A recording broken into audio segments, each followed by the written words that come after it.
Bonjour, je suis le pasteur Franck Lefilâtre. Je suis heureux de vous retrouver sur le programme Parole de vie de Lumière du Monde Télévision. Aujourd'hui, je voudrais vous inviter à lire avec moi ce que sont les dernières paroles de Jésus dans les Écritures. Nous les trouvons évidemment dans le livre de l'Apocalypse, chapitre 22, à partir du verset 12. Apocalypse 22, 12.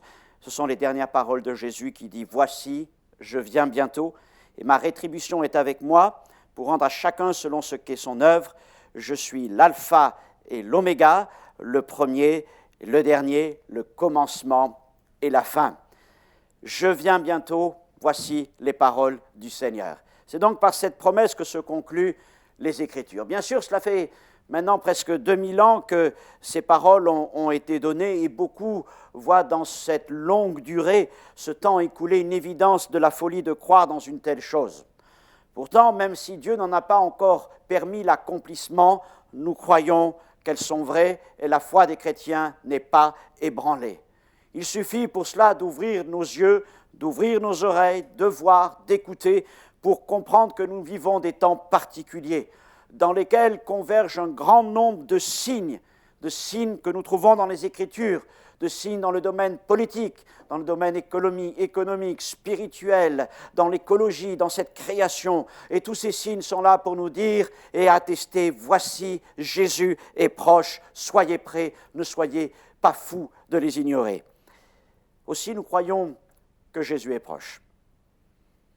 Tout est prêt dans le ciel. Jésus l'a dit, je m'en vais vous préparer une place. Et tout est prêt dans le ciel pour recevoir son Église. Et selon la tradition juive, Jésus n'attend plus qu'une chose, c'est l'accord de son Père. Il attend l'accord de son Père pour aller chercher son épouse, qui est l'Église, cette Église qu'il s'est acquise auprès par son sang versé pour nous à la croix. Alors nous sommes convaincus que Jésus revient bientôt et qu'il va revenir d'une manière subite, soudaine, pour prendre avec lui ceux qui auront cru en lui. Qu'ils soient morts dans la foi, ils ressusciteront. Qu'ils soient vivants, ils seront enlevés.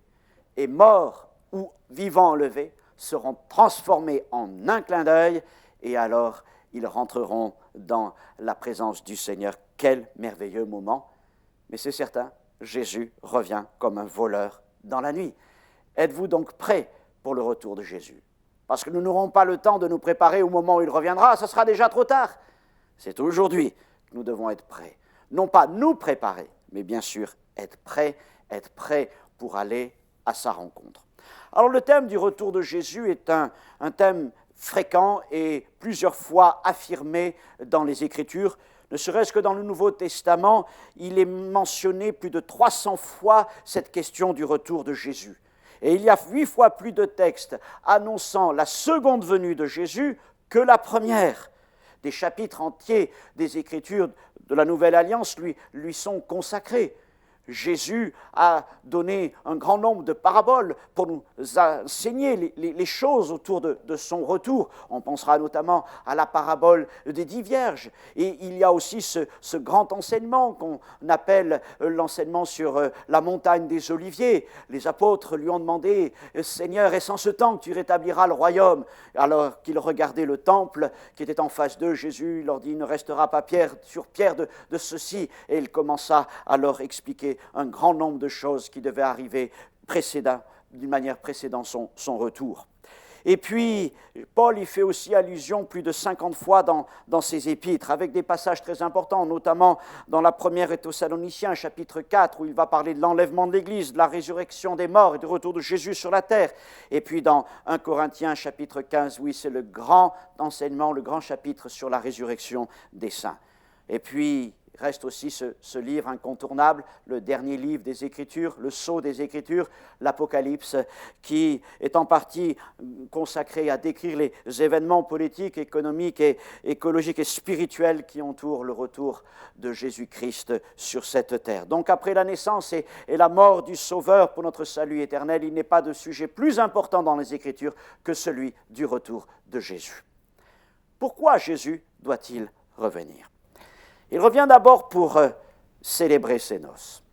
Voyez-vous, je crois que c'est un des grands projets de Dieu concernant la création, c'est de susciter au milieu d'elle une épouse pour son Fils. Dieu est à la recherche d'une épouse convenable pour son Fils, une épouse sans tache, ni ride, ni rien de semblable, comme l'écrit Paul dans les Éphésiens. Et cette épouse, c'est son Église, le peuple de ceux qui croient dans le message de l'Évangile, le peuple de ceux qui se sont repentis de leurs péchés et qui ont placé leur foi en Jésus-Christ, leur Sauveur. Et de Sauveur, il est devenu fiancé le temps de notre pèlerinage terrestre, et dans l'éternité, il sera notre époux. Alors Jésus est remonté auprès du Père. Là, il nous prépare une demeure. Là, il nous prépare une place extraordinaire. Et quand tout sera prêt, eh bien, le Père l'enverra chercher celle qui lui est promise. Et il viendra la prendre à la manière de cet époux qui vient dans la nuit pour chercher son époux dans la parabole des Vierges. Et il nous conduira dans la salle des noces et nous serons avec lui pour l'éternité. Gloire au Seigneur. Alors, semblable à l'épouse, à la fiancée qui attend son époux, l'Église de Jésus-Christ se prépare pour la venue de celui qu'elle aime. Gloire à Dieu. Il revient aussi pour Israël. Comme Paul l'enseigne dans l'Épître aux Romains, à cause de son incrédulité à l'égard du Messie, Israël a été mis à l'écart temporairement. Mais ça ne veut pas dire qu'Israël a été rejeté complètement ou remplacé. Les promesses de Dieu à l'égard d'Israël ne peuvent être détruites. Elles ne peuvent être oubliées. Cette alliance a été scellée entre Dieu et son ami Abraham et confirmée ensuite par les Écritures. À cause de son incrédulité, Israël a été pour un temps retranché, mais le jour viendra où le Seigneur reprendra pleinement sa relation avec Israël. Et Jésus reviendra dans un temps pour sauver Israël. Mais ce ne sera pas dans un temps facile, ce ne sera pas dans un premier temps, ce sera après l'enlèvement de l'Église, et ce sera dans un temps fâcheux, un temps où les ennemis d'Israël cerneront Jérusalem, et alors que la ville sera peut-être sur le point de tomber, le Seigneur se manifestera. Le prophète Jérémie parle de cette époque comme une époque d'angoisse, il parle de l'angoisse de Jacob. Et alors le Seigneur viendra délivrer ce peuple qu'il aime tant.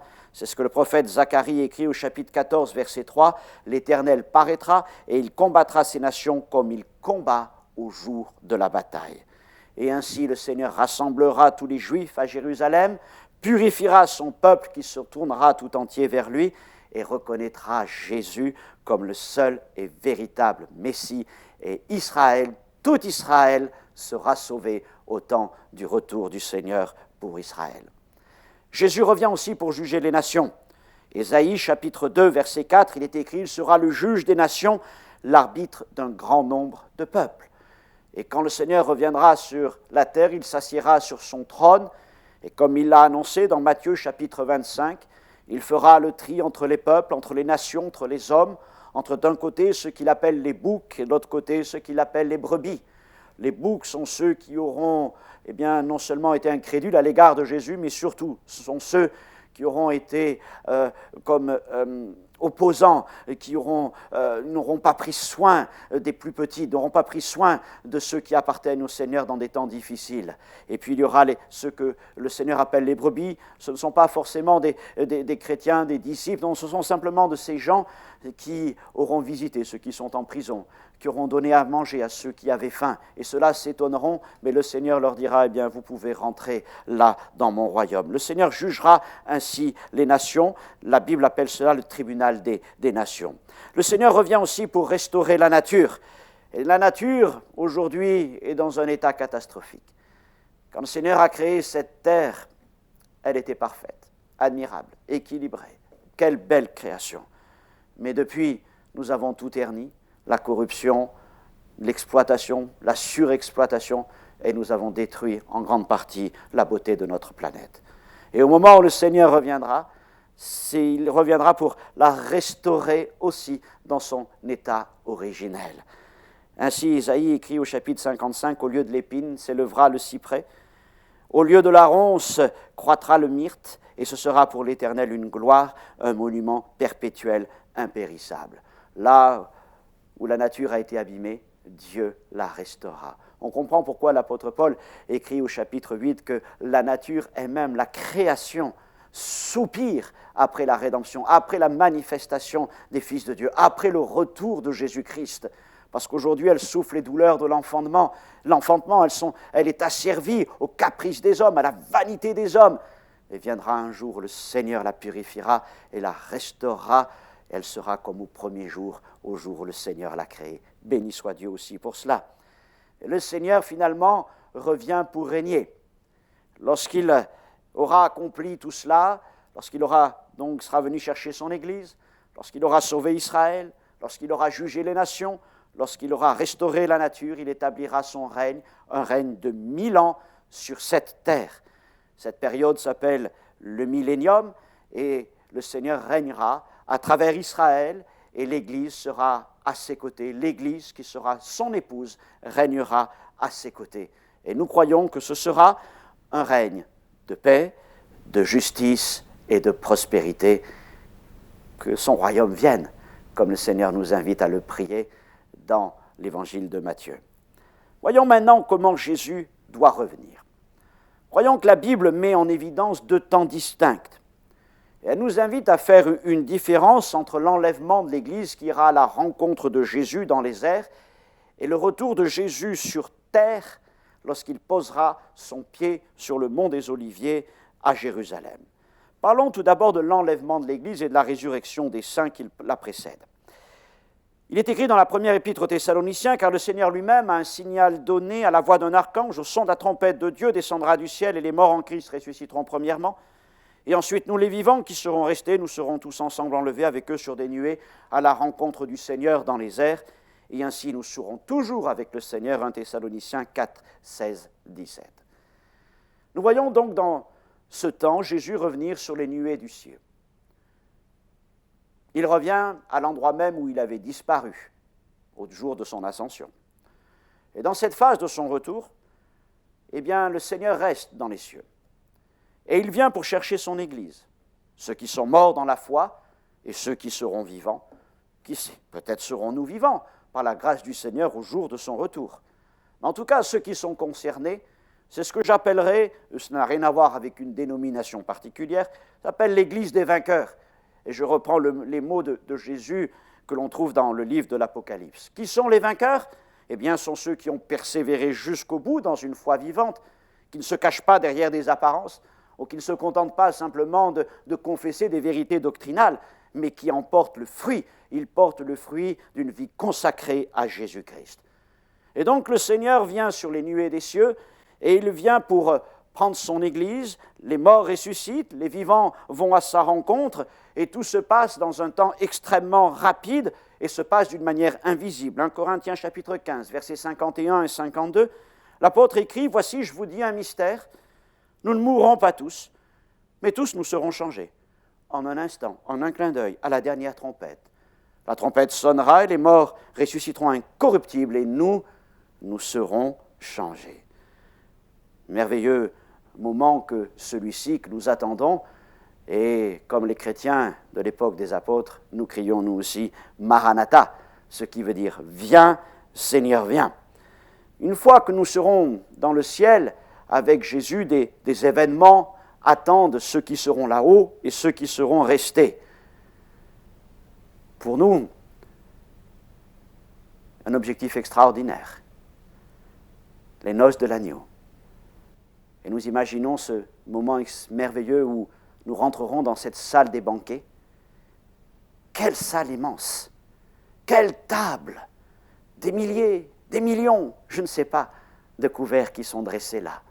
Essayons de nous imaginer la chose. Je pense que nous aurions bien du mal. Mais ce qui est certain, c'est qu'il y a dans cette salle une place pour chacun de ceux qui croient. Il y a une place pour moi par la grâce du Seigneur, mais il y a aussi une place pour toi, mon ami, mon frère, ma sœur. Et encore plus important, c'est de savoir qu'il y a une place tout à fait spéciale, celle qui est réservée à Jésus-Christ, notre époux. Et nous croyons que le Seigneur viendra s'asseoir à cet endroit-là particulier, et nous serons tous ensemble réunis, comme au jour de la chambre haute, lorsque le Seigneur avait réuni ses apôtres autour de lui pour célébrer la Pâque et pour partager la scène. Le Seigneur avait pris le pain, et il avait dit qu'il n'en mangerait plus jusqu'à ce que son royaume vienne. Il avait pris la coupe, il l'avait distribuée, et il avait dit qu'il n'en boirait plus jusqu'à ce que son royaume vienne. Et le voilà donc maintenant entré dans la gloire, célébrant les noces avec son épouse l'Église. Et à ce moment-là, c'est certain, quel moment merveilleux. Il prendra de nouveau du pain, il prendra de nouveau de la coupe, il mangera et il boira avec nous, et nous avec lui. Quel bon moment nous attend dans le ciel. Pendant ce temps, sur la terre, et je ne vais pas rentrer dans tous ces détails aujourd'hui, ils sont complexes et demandent du temps, mais nous savons que toute une série de jugements s'abattront sur les hommes, les nations et la création. Toutes ces choses sont explicitées dans le livre de l'Apocalypse, qui nous parle des jugements des sceaux, des jugements des trompettes, des jugements des coupes et de toutes sortes de malheurs qui vont venir. Malgré tout cela, les hommes persévéreront dans leur mauvaise voie, continueront à blasphémer le nom du Très-Haut, parce qu'ils sont tellement pris dans leur péché, leur iniquité, qu'ils ne voudront pas s'en détourner. Alors le Seigneur reviendra, et il reviendra sur terre. Après avoir célébré ses noces avec l'Église, après avoir déversé ses jugements sur les nations et sur les hommes, il reviendra. Mais il reviendra environné de ses anges, et il reviendra accompagné de son épouse. Il reviendra dans sa gloire, dans sa beauté, dans sa force, pour juger les hommes, pour juger tous ceux qui lui ont résisté. Et il reviendra pour sauver Israël, qui sera à ce moment-là cerné de toutes parts par les armées de l'Antichrist. Et le Seigneur posera son pied sur le mont des Oliviers, à l'endroit même d'où il était remonté vers son Père. Quel moment merveilleux! Si la première étape du retour de Jésus-Christ sera ultra rapide et invisible pour les hommes, lorsque le Seigneur reviendra sur cette terre, il manifestera sa gloire et tout œil le verra. Pouvons-nous imaginer la lumière éclatante que ce sera? Ce jour-là, il n'y aura ni nuit ni jour, mais la lumière du Seigneur dépassera celle du soleil. Le soleil ne peut qu'éclairer qu'une face de la terre, mais lorsque le Seigneur reviendra, il éclairera toute la terre. Quelle lumière merveilleuse! Et l'Apocalypse dit, voici, il vient avec les nuées, tout œil le verra. Tout œil le verra. Même ceux qui l'ont percé, toutes les tribus de la terre se lamenteront à cause de lui. Oui, amen. Nous voyons donc là deux phases dans le retour de Jésus-Christ. La première où il revient sur les nuées des cieux pour prendre avec lui les siens. Il revient pour les siens, il revient pour son Église. Et puis la seconde, les textes le montrent, où il revient sur terre avec son Église et il revient pour Israël et pour juger les nations. Dans les écrits des apôtres, nous trouvons deux mots qui nous parlent d'une manière très détaillée, très explicite, du retour de Jésus-Christ. Le premier a été traduit dans les Écritures par avènement. En grec, c'est le mot parousie, P-A-R-O-U-S-I-E, là il est francisé. Et l'avènement, ce mot, faisait référence à l'arrivée imminente d'un personnage éminent. L'arrivée imminente d'un personnage éminent. Je ne sais pas, imaginez qu'un député, un président étranger viennent visiter votre ville. Alors vous savez que tout est préparé pour le recevoir, tout a été nettoyé, des banderoles ont été déployées, et tout le monde est bien habillé, et on veut célébrer l'avènement, la parousie de cet homme. Eh bien, quand Jésus reviendra, nous devons croire que c'est lui qui revient personnellement. Nous n'attendons ni un ange, ni un archange, ni la construction d'un nouveau temple à Jérusalem. Nous n'attendons même pas l'apparition de l'Antichrist ou d'autre chose, ou de tel ou tel signe. Celui que nous attendons et dans lequel nous espérons, c'est Jésus-Christ. Et c'est lui qui paraîtra. D'ailleurs, les anges l'avaient annoncé dans Actes chapitre 1er, verset 11. Il leur avait dit, ce Jésus-là, vous n'attendez pas quelqu'un d'autre, quelque chose de particulier, vous attendez ce Jésus. Et c'est ce Jésus qui reviendra de la même manière que vous l'avez vu allant au ciel. C'est lui qui revient. Et c'est lui que nous attendons. Et le deuxième mot qui est alors intéressant dans les Écritures, c'est celui d'épiphanie. Épiphanie veut dire avec éclat, avec splendeur, avec gloire. Quand on fait référence à l'épiphanie dans la culture chrétienne, on pense, en tout cas Pour ce qui s'agit du monde occidental, dans ma culture française, je ne sais pas si c'est quelque chose de particulier à mon pays ou à d'autres pays, mais pour nous, l'épiphanie, c'est la fête de ce qu'on appelle la fête de la visite des mages. Et là, on fabrique toutes sortes de gâteaux et avec des couronnes, etc., etc. Mais ça n'a rien à voir, en fait, avec le mot épiphanie en lui-même. Épiphanie veut dire éclat, lumière et gloire.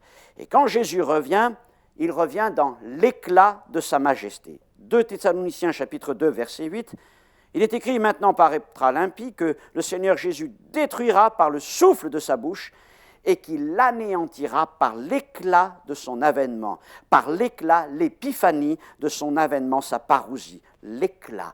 Quand Jésus revient, il revient avec gloire.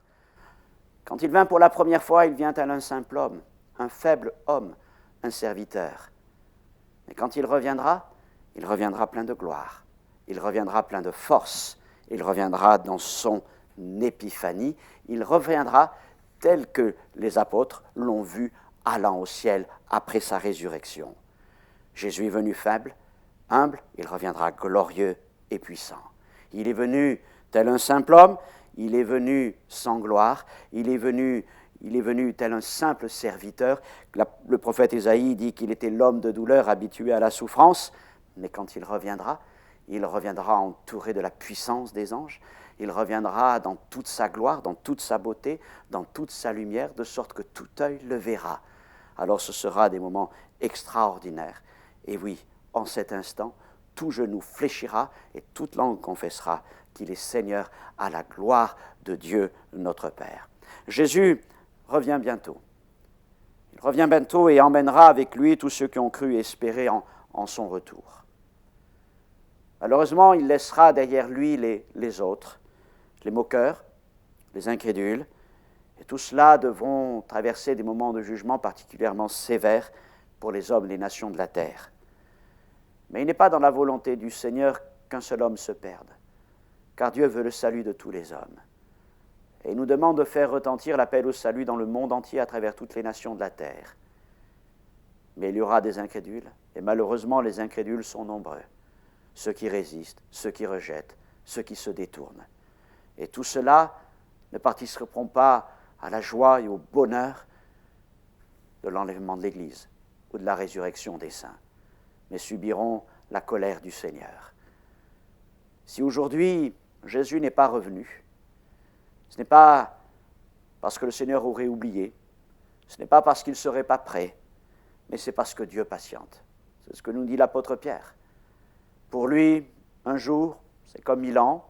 1000 ans sont comme un jour. Mais Dieu patiente, parce que son désir, c'est que tout homme parvienne à la repentance. Et nous vivons dans cette attente. Nous vivons dans l'attente du retour de Jésus-Christ. Demandons au Seigneur, viens, Maranatha. Mais cette attente, pour nous, n'est pas un moyen comme d'échapper à notre mission. Nous ne sommes pas là pour dire, moi, j'attends le retour du Seigneur. Mais plus nous attendons le retour du Seigneur, et plus nous le manifestons par notre désir de proclamer l'Évangile autour de nous. Car nous ne pouvons pas vivre en tant que chrétiens simplement en nous réjouissant de ce qui vient, alors que nous savons qu'autour de nous, dans nos familles, dans notre voisinage, il y a des gens qui ne sont pas prêts. Il y a des gens qui ne sont pas en paix avec Dieu. Alors je crois cette chose-là, c'est que plus nous cultivons cette attente du retour du Seigneur, plus nous sommes pressés par le Saint-Esprit à témoigner de lui autour de nous, afin que nous ne soyons pas seuls lorsque nous irons dans le ciel, mais que nous puissions avec nous nous réjouir de tous ceux qui nous rejoindront. Que la grâce du Seigneur nous accompagne les uns les autres, qu'elle nous renouvelle dans notre foi, et encore une fois, Maranatha, viens Seigneur, viens. Mon Dieu, mon roi, merci parce que tu nous as donné le plus grand des sauveurs, Jésus-Christ, ton Fils bien-aimé, qui a donné sa vie pour nous à la croix. Et nous croyons, Seigneur mon Dieu, qu'il revient une seconde fois. Et il reviendra, Seigneur mon Dieu, dans sa gloire, dans sa beauté, dans sa puissance. Il reviendra, Seigneur, pour son Église, pour nous prendre avec lui, nous qui persévérons dans la foi, non point à cause de nos forces, mais à cause de ta grâce et de ton esprit qui nous soutient. Il reviendra pour sauver Israël. Il reviendra pour juger les nations. Il reviendra pour établir son règne parmi les hommes. Et Seigneur, oui, nous croyons que tu viens bientôt. Tu viendras comme un voleur pour les nations. Et quant à ton peuple, quant à nous, enfants de Dieu, nous qui ne sommes point de la nuit, mais qui sommes du jour, nous voulons rester vigilants, veillants, priants, parce que nous croyons que tu viens bientôt. Et nous disons encore une fois, Maranatha, viens Seigneur Jésus, viens mon Dieu. Amen. Que Dieu vous bénisse, chers frères et sœurs, chers amis, et au plaisir de vous retrouver pour une prochaine émission. Dieu voulant.